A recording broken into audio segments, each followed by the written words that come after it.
Fine. We move towards systematic sampling. What do you think? Random sampling की definition से अगर compare करो, क्या डिफरेंस होना चाहिए रैंडम सैम्पलिंग और सिस्टमैटिक सैम्पलिंग? क्या चेंज होगा जिसकी वजह से हम लोग सिस्टमैटिक सैम्पलिंग करेंगे? Right, conditions are not uniform. हमारे पास सिस्टमैटिक सैम्पलिंग तब होती है,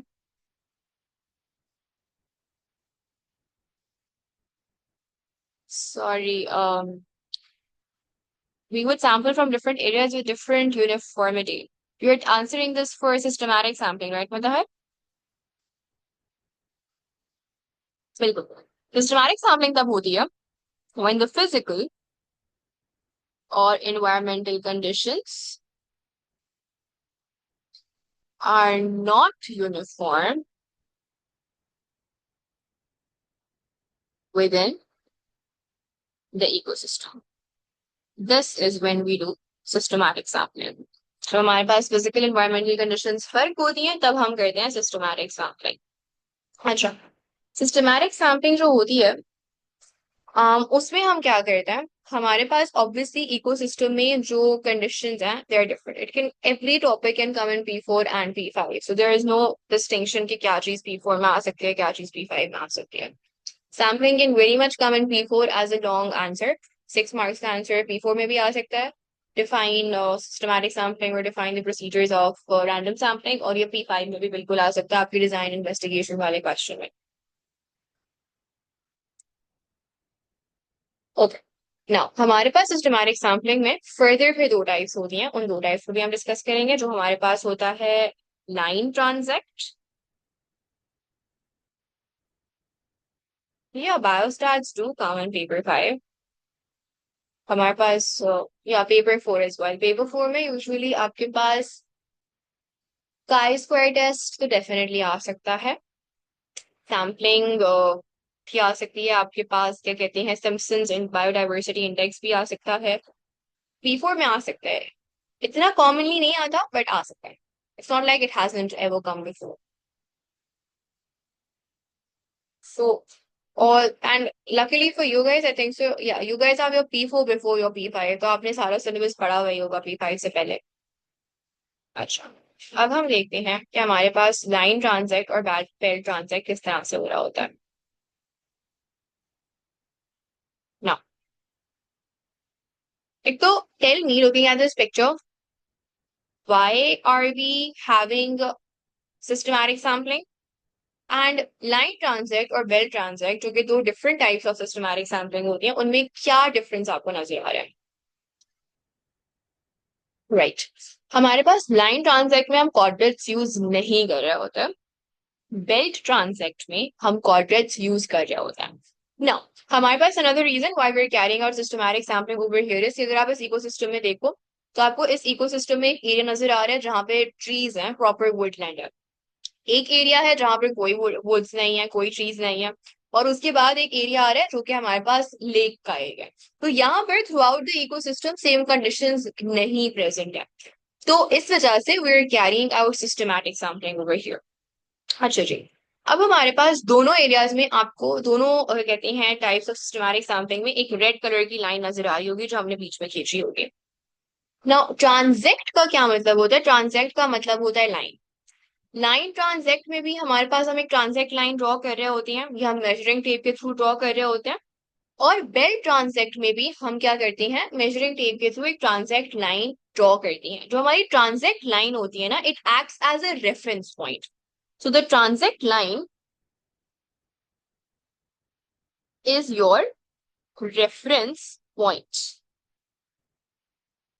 सो सिस्टमैटिक सैम्पलिंग में हम क्या करते हैं, सबसे पहले हम रैंडमली अपना स्टार्टिंग पॉइंट सेलेक्ट करेंगे. Randomly select starting point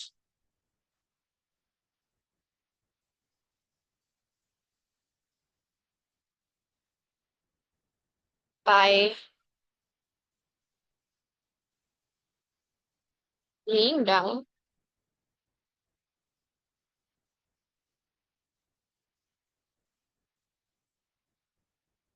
or measuring tape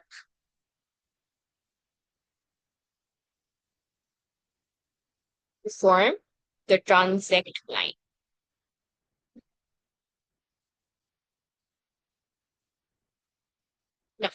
हमारे पास लाइन ट्रांजैक्ट में क्या होता है और बेल ट्रांजैक्ट में क्या होता है? लाइन ट्रांजैक्ट में सिंपली वो ऑर्गेनिज्म जो इस लाइन को टच कर रहा है ना, फॉर एग्जाम्पल मैं ना कुछ पॉइंट्स रैंडम इंटरवल्स पे, और ये रेगुलरली स्पेस्ड इंटरवल्स होंगे, इट्स नॉट लाइक कि एक अगर 1 मीटर दूर है तो दूसरा 5 मीटर दूर होगा। ये जो इंटरवल्स हैं ये हमारे पास रेगुलर इंटरवल्स होंगे। ठीक है, रेगुलर इंटरवल्स पे मैं ड्रॉ करी, I am trying to make these points as regular as possible. So let's say ये हमारे पास रेगुलर इंटरवल्स है जो मैंने ब्लू से क्या कहते हैं ड्रॉ किए। अब इन रेगुलर इंटरवल्स पे जो ऑर्गेनिज्म हमारी ट्रांजैक्ट लाइन को टच कर रहा होगा, the catch is organisms should be touching the transect line, they should be in contact with the transect line। वो ऑर्गेनिजम्स जो ट्रांजेक्ट लाइन पर मौजूद होंगे, ट्रांजेक्ट लाइन को टच कर रहे होंगे, खाली वो ऑर्गेनिजम्स का हम रिकॉर्ड रखते हैं, खाली उन ऑर्गेनिजम्स को हम काउंट करते हैं in line ट्रांजेक्ट। So line transect involves the sampling or the counting of organisms which are present on your transect line at regular intervals। ठीक है, यहाँ पे हम कोई कोऑर्डिनेट्स नहीं यूज कर रहे हैं, हम कोई क्या कहते हैं फ्रेम नहीं यूज कर रहे हैं, हम सिंपली देख रहे हैं कि इस ट्रांजेक्ट लाइन पे रेगुलर इंटरवल्स पे कितने ऑर्गेनिजम्स मौजूद हैं, और उन ऑर्गेनिजम्स का हम डेटा अपने पास नोट डाउन कर लेते हैं। ठीक है, लाइन ट्रांजेक्ट क्लियर हो गया? Any questions about it? हाँ, काउंट करेंगे बिकॉज सैम्पलिंग में हम बेसिकली जब हम सैंपल की बात करते हैं तो सैंपल हमारे पास एक डेटा होता है। ठीक है, सो हम organisms on the transect line are recorded at regular intervals. Belt transect में हम क्या करते हैं, हम उस जो हमारी ट्रांजेक्ट लाइन है ना उसके साथ हम कोऑर्डिनेट्स प्लेस कर देते हैं। अब इन कोऑर्डिनेट्स को हम कैसे प्लेस करते हैं, हमारे पास ये कोऑर्डिनेट्स भी रेगुलर इंटरवल्स पर प्लेस्ड होते हैं।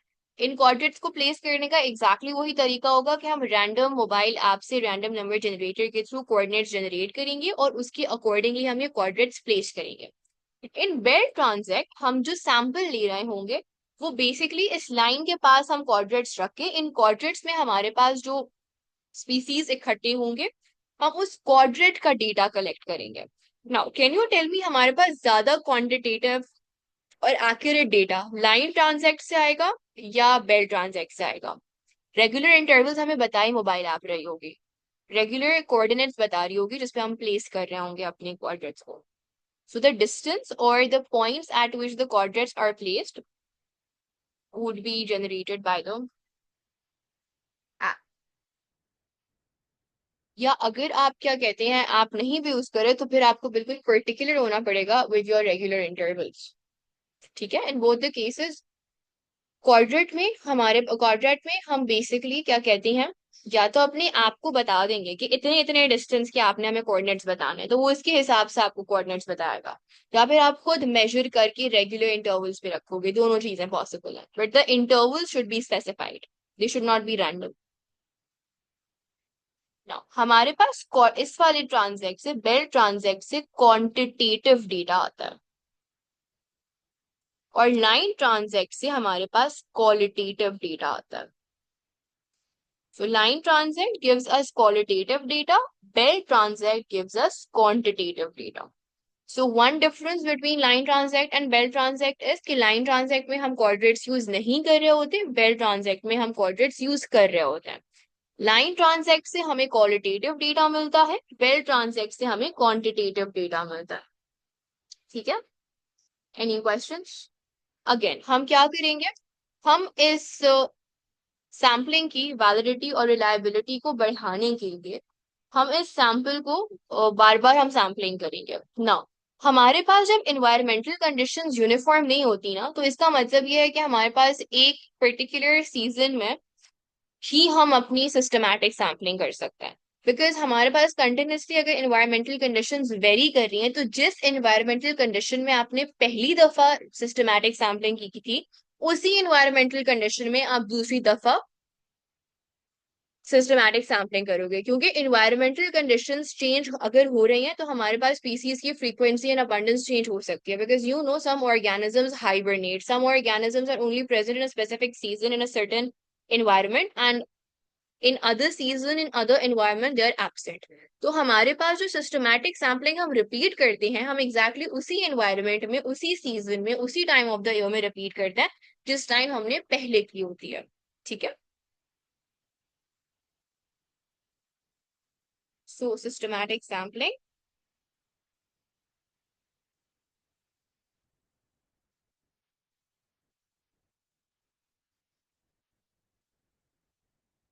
नहीं, हमारे पास रैंडम सैम्पलिंग या सिस्टमैटिक सैम्पलिंग का बेटर या वर्स होने का कोई ताल्लुक नहीं होता।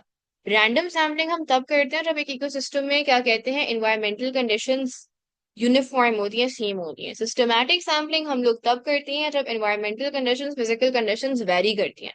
It's not about which is better और which is not better, it's about the conditions which make us decide हम कौन सी वाली कर सकते हैं। यस अमार। अच्छा, what was the last thing that you guys heard? मैं बेसिकली ये कह रही थी कि सिस्टमैटिक सैम्पलिंग तब होती है जब हमारे पास फिजिकल कंडीशंस यूनिफॉर्म नहीं होती। रैंडम सैम्पलिंग तब होती है जब हमारे पास फिजिकल एनवायरमेंटल कंडीशंस यूनिफॉर्म होती हैं। सो इसमें अच्छे और बुरे का कोई कंपैरिजन नहीं है। एक टाइप ऑफ सैम्पलिंग हम एक ही एरिया में कर सकते हैं, दूसरी टाइप ऑफ सैम्पलिंग हम दूसरे एरिया में करते हैं depending on the environmental conditions. Yes Amar, आपका कोई क्वेश्चन था, आपने हैंड रेज किया था। मिस, ये बेल ट्रांजैक्ट कैसे बेटर है लाइन ट्रांजैक्ट से? बेल ट्रांसएक्ट से हम ज्यादा डेटा इकट्ठा कर सकते हैं। तो अगर हम ज्यादा डेटा इकट्ठा कर रहे हैं, so would that be a better representation of the population? Yes miss. That is why belt transect is basically quantitative, line transect is qualitative. Belt transect से हमें डेटा मिल रहा होता है, ज्यादा क्या कहते हैं बेटर रिप्रेजेंटेशन ऑफ पॉपुलेशन मिल रही होती है। Miss, line qualitative transect is data not a holistic representation of the population. Qualitative data कैसे मेजर कर रहे होंगे? लाइक एग्जांपल दे सकती हैं आप? अच्छा, हमारे पास हमें ये पता चल सकता है कि हमारे पास कौन कौन सी स्पीसीज प्रेजेंट है इस इकोसिस्टम में, लेकिन उनका नंबर्स कितने हैं वो एक्यूरेटली हमें लाइन ट्रांजैक्ट से नहीं पता चल सकता। अब समझ आया? क्वालिटेटिव से हमें types of different species variation पता चल सकती है, डाइवर्सिटी पता चल सकती है। बेल ट्रांजैक्ट में हमें उसकी नंबर्स, उसका ज्यादा प्रॉपर पॉपुलेशन रिप्रेजेंटेशन पता चल सकती है। अब समझ आया? Yes miss. ओके। तो मिस कोई भी स्पीशी हो गई हम उसको देखेंगे on the line, it's not like one specific species that we are talking about. No, हम लोग क्या कहते हैं, देखना है क्या क्या चाह रहे हैं हम लोग। देखना चाह रहे हैं स्पीसीज अबंडेंस, देखना चाह रहे हैं हम लोग स्पीसीज डिस्ट्रीब्यूशन, स्पीसीज फ्रीक्वेंसी देखना चाह रहे हैं, तो हम किसी एक स्पीसी की नहीं देखेंगे। एक इकोसिस्टम में हम किसी एक स्पीसी को, हमें कैसे पता कि सारी जो स्पीसीज हैं वो किसी एक जगह पे कॉन्सेंट्रेटेड है? एक इकोसिस्टम में तो बहुत सारी इको स्पीसीज होती है ना, and they are randomly distributed. सही है। सो हम यही सारी चीजें तो देखना चाह रहे हैं थ्रू सैम्पलिंग। डिस्ट्रीब्यूशन कैसी है, फ्रीक्वेंसी कैसी है, अबंडेंस कैसी है, डेंसिटी कैसी है, ऑल ऑफ दैट। ओके। लेकिन फिर ये हर एक ऑर्गेनिज्म के लिए डिफरेंट नहीं होगा, हर एक स्पीशी के लिए डिफरेंट नहीं होगा, because we are like taking out species की डेंसिटी वगैरह, तो हम एक की बात कर रहे हैं ना। हाँ, तो हम जब इतनी सारी डिफरेंट ऑर्गेनिजम्स निकाल लेंगे, उनका डेटा इकट्ठा कर लेंगे, फिर अब उस डेटा से जो भी निकालना चाहते हैं वो निकाल लेंगे ना। इट डिपेंड्स, आपकी अपने ऊपर होता है कि आप बायोलॉजिस्ट के ऊपर होता है कि वो क्या सैंपल करना चाह रहा है, वो क्या इन्वेस्टिगेट करना चाह रहा है। मैं तो खाली मेथड बता रही हूँ कि किस तरह से होती है रैंडम सैम्पलिंग, किस तरह से होती है, और सिस्टमैटिक सैम्पलिंग किस तरह से होती है। सैम्पलिंग क्लियर हो गई? Any questions about sampling, belt transect, line transect, sample, systematic versus random, everything clear? नहीं, हम लाइन में भी नंबर काउंट कर सकते हैं, but that number is not the accurate representation of that population, and that is why it is qualitative data not quantitative data. हमारे पास better representation belt transect कर रहा होता है पॉपुलेशन की in comparison to line transect. It just says कि हमारे पास लाइन ट्रांजैक्ट और बेल ट्रांजैक्ट से जो भी डेटा हमें इकट्ठा होता है उनमें से एक data quantitatively is a better representation. तभी हम कहते हैं कि बेल ट्रांजैक्ट से हमें क्वांटिटेटिव डेटा मिल रहा होता है। ठीक है। Now last part, and then we would be done, and it is not actually very hard. Mark, release, recapture method. Now, फिर हमारे पास इस चैप्टर का बायोस्टैट्स वाला पार्ट रह जाएगा, जो कि हम बायोस्टैट्स की क्लासेस सैटरडे को करेंगे। जो थ्योरेटिकल पार्ट है वो सारा आज हम कंप्लीट कर लेंगे। This is the last bit that we have to do as part of this. अच्छा जी, मार्क रिलीज रिकैप्चर में क्या होता है? No extra class tomorrow, right? No no no, no extra class tomorrow. बस ये जल्दी से कर लो and then we have.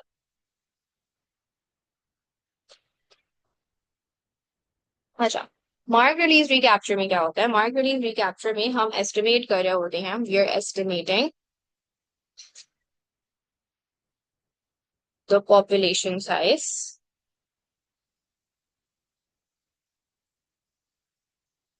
Of mobile organism. जो छोटे छोटे ऑर्गेनिजम्स होते हैं ना, जो कि इधर उधर निकल जाते हैं आराम से, जो मोबाइल होते हैं, मूवेबल होते हैं, विच कैन मूव, उनके हम पॉपुलेशन साइज को एस्टिमेट करने के लिए हम mark release recapture methodology use कर रहे होते हैं। उसमें क्या होता है, हम ये करते हैं कि हम एक सैंपल कलेक्ट करते हैं। We collect a sample of organisms. ठीक है, ये हमारे पास फर्स्ट सैंपल होता है हमारा। एंड अगेन इनको हम कैसे कलेक्ट कर रहे होंगे? नेट्स के थ्रू, टैब्स के थ्रू, कंप्यूटर्स के थ्रू हम इनको कलेक्ट कर रहे होंगे। Now when we collected our first sample, we mark the organisms collected in our first sample. अब इनको कैसे मार्क कर रहे होते हैं? हम पेंट लगा देते हैं इनको। नॉन टॉक्सिक पेंट होना चाहिए, ऐसा पेंट जो उनकी हेल्थ को, उनकी फर्टिलिटी को अफेक्ट ना कर रहा हो। So mark the organisms collected in first sample with non-toxic paint, unharmful paint कहना चाहो unharmful paint कह लो, with non-toxic paint। And उसके बाद once we've done that, we would obviously count the organisms जिनको हमने पेंट किया। Count the organisms that have been painted or that have been marked।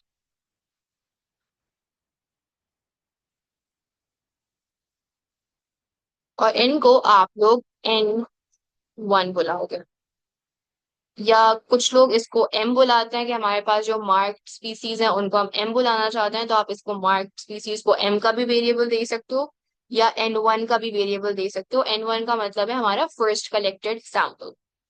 उसके बाद once we have counted the organism that we have painted और we have marked, उनको हम release कर देते हैं। Release all the marked animals and allow sufficient time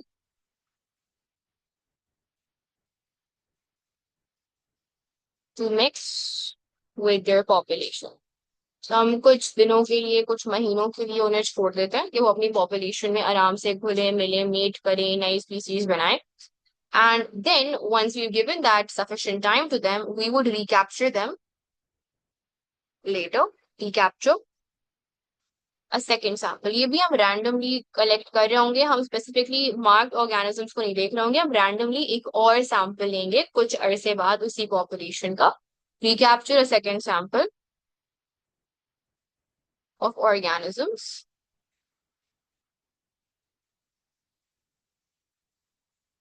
and count them।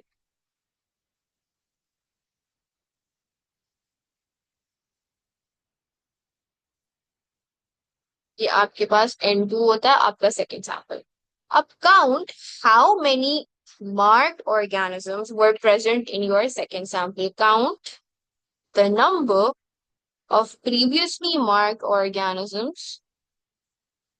अच्छा, और अच्छी क्वालिटी का पेंट यूज करना होता है कि ये पेंट क्या कहते हैं, रेनफॉल में, रिवर्स में अगर वो नहा रहे हैं एनिमल्स जाके या इंसेक्ट्स जो भी हैं, वो पेंट धो लेना। तो अच्छी क्वालिटी का नॉन टॉक्सिक पेंट इस्तेमाल करना होता है, क्योंकि हम काफी अरसे बाद अपना सेकंड सैंपल ले रहे होते हैं। So count the number of previously marked organisms in your second sample.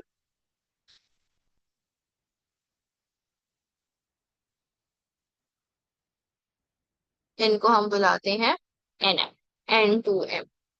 और हमारे पास फिर हम पॉपुलेशन साइज, एक एस्टिमेटेड पॉपुलेशन साइज कैलकुलेट करते हैं through this formula. This formula is known as the Lincoln's index, which is N1 into N2 upon Nm. This will give you the population size. क्या आपका जो first sample था उसके total numbers of species को आप multiply करोगे with the total number of species in your second sample, और उसको डिवाइड कर दोगे अपने सेकेंड सैंपल में प्रेजेंट प्रीवियसली मार्क स्पीसीज के नंबर से, and that would give you a rough estimate of the population size. Population size को कुछ जगहों पर कैपिटल N से भी डिनोट किया जाता है। So any questions about mark reduced recapture? Miss yes.